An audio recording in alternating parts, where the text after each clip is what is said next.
ಇವತ್ತಿನ ದಿವಸ ಏಕಕಾಲಕ್ಕೆ ಬಂದು ನಾವು ಗಂಗಾಧರ ದೇವರ ಗದ್ದಿಗೆ ದರ್ಶನ ಮಾಡಬೇಕಂತಕ್ಕಂಥ ಉದ್ದೇಶ ಐತಂದ್ರೆ ಗುರುಗಳ ಒಂದು ಶಕ್ತಿ ಆಕರ್ಷಣೆ ಆಗಿದೆ. ಆದ್ದರಿಂದ ಅವರು ಇವತ್ತಿನ ದಿವಸ ಬಂದಿದ್ದಾರೆ.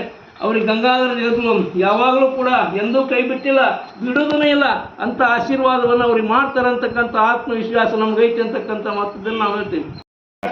ಅವನ್ನೆಲ್ಲ ದೂರ ಮಾಡಿ ನನಗೇನು ಆಗಬೇಕಾಗಿದೆ ಅದನ್ನು ಬೇಗನೆ ಮಾಡಿ ಕೊಡಬೇಕು ಗುರುಗಳು ಅಂತೇಳಿ ಒಂದು ಪ್ರಾರ್ಥನೆಯನ್ನು ಸಲ್ಲಿಸಿ ಅಭಿಷೇಕವನ್ನು ಮಾಡಿ ಅಷ್ಟೋತ್ತರವನ್ನು ಮಾಡಿ ಮಹಾಮಂಗಳಾರತಿಯನ್ನು ಮಾಡಿರ್ತಕ್ಕಂಥದ್ದು ಗುರುಗಳಿಗೆ ಸಮರ್ಪಣೆಯನ್ನು ಮಾಡಿದ್ದಾರೆ.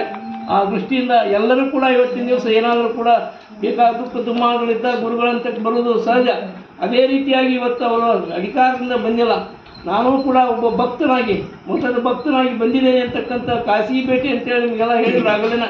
ಅದಕ್ಕೋಸ್ಕರವಾಗಿ ಅವರು ಕೂಡ ಇವತ್ತಿನ ದಿವಸ ಬಂದು ತಮ್ಮ ಭಕ್ತಿಯ ಸೇವೆಯನ್ನು ಗುರುಗಳ ಮಠಕ್ಕೆ ಸಲ್ಲಿಸಿ ಅವರೇನಪ್ಪ ಅಂತಂದ್ರೆ ಮುಂದೆ ನಡೆಯತಕ್ಕಂಥ ಈ ಎಲ್ಲ ಕೆಲಸಗಳು ನಿರ್ವಿಘ್ನವಾಗಿ ನಡಿಬೇಕು, ನಮ್ಮ ಗುರುಗಳ ಒಂದು ಸಂಕಲ್ಪ ಬೇಗನೆ ಆಗಬೇಕಂತಕ್ಕಂಥ ಉದ್ದೇಶ ಇದೆ ಅಂತಕ್ಕಂಥದ್ದನ್ನು ಹೇಳಿದ್ದಾರೆ.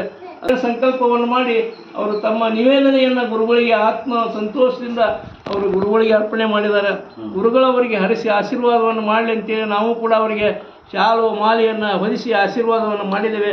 ಮುಂದಿನ ದಿನಮಾನಗಳಲ್ಲಿ ಗಂಗಾಧರ ದೇವರ ಒಂದು ಪೂರ್ಣಮಯವಾಗಿರ್ತಕ್ಕಂಥ ಆಶೀರ್ವಾದದಿಂದ ಅತಿ ಬೇಗನೆ ಶೀಘ್ರದಲ್ಲೇ ಅವರು ಒಂದು ಮುಖ್ಯ ದೊಡ್ಡದಾಗಿರ್ತಕ್ಕಂಥ ಹುದ್ದೆಯನ್ನು ಅಲಂಕರಿಸಲಿ ಅಂತಕ್ಕಂಥ ಮಾತನ್ನು ನಾವು ಕೂಡ ಹರಿಸಿ ಇವತ್ತು ಗುರುಗಳಲ್ಲಿ ಪ್ರಾರ್ಥನೆಯನ್ನು ಮಾಡಿದ್ದೇವೆ ಅಂತಕ್ಕಂಥ ಮಾತನ್ನು ಏನೋ ನಿಮಗೆಲ್ಲ ಗೊತ್ತಿದೆ, ಅದನ್ನು ಬಿಟ್ಟು ಹೇಳಕ್ ಹೋಗ್ಬೇಡ, ನಿಮ್ಗೆ ಗೊತ್ತೈತಿ. ಮತ್ತದನ್ನು ಈಗೆಲ್ಲರೂ ಕಣ್ಣು ಕುರುಡ ಏನು ಬರ್ತಾನ, ಎರಡು ಕಣ್ಣು ಬರ್ತಾನ, ಹಂಗೆ ಇವತ್ತೆಲ್ಲ ನಿಮ್ಗೆ ಮನಸ್ಸಿನೊಳಗೈತಿ. ಅವ್ರಿಗೆ ಏನು ಬೇಕಾಗೈತೆ ಅನ್ನೋದು ನಿಮ್ಗೆ ಗೊತ್ತೈತಿ, ನಾವು ಹೇಳೋದಲ್ಲ ಮಾತಾಡ್ತಾರೆ. ಆದರೆ ಇವತ್ತು ಅವರು ಯಾವುದೇ ಥರನಾಗಿರ್ತಕ್ಕಂಥ ಭಾವನೆಗಳನ್ನು ಇಟ್ಕೊಂಡಿಲ್ಲ.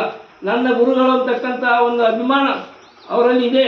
ಅದಕ್ಕೋಸ್ಕರವಾಗಿ ಅವರು ಏನೇ ದೂರ ಇದ್ದರೂ ಕೂಡ, ಎಷ್ಟೇ ದೂರ ಇದ್ದರೂ ಕೂಡ ಗಂಗಾಧರ ದೇವರ ಬಗ್ಗೆ ಸೇವೆಯನ್ನು ಸಲ್ಲಿಸ್ತಾರಂತಕ್ಕಂಥ ಮಾತನ್ನು ಹೇಳ್ತದೆ. ಯಾಕಂದ್ರೆ